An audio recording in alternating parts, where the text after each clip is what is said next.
everyone, welcome back to On This Tape.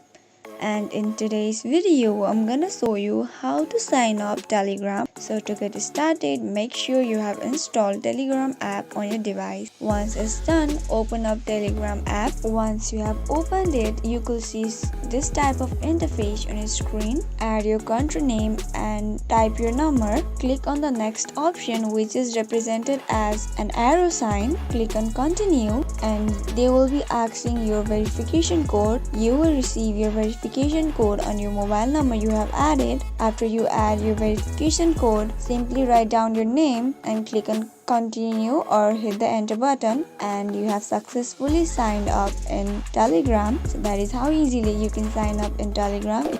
If you found the video to be helpful, go ahead and subscribe to our channel and also press the notification bell so that you'll never miss another upcoming upload from us. I'll see you again in next video. Goodbye till then.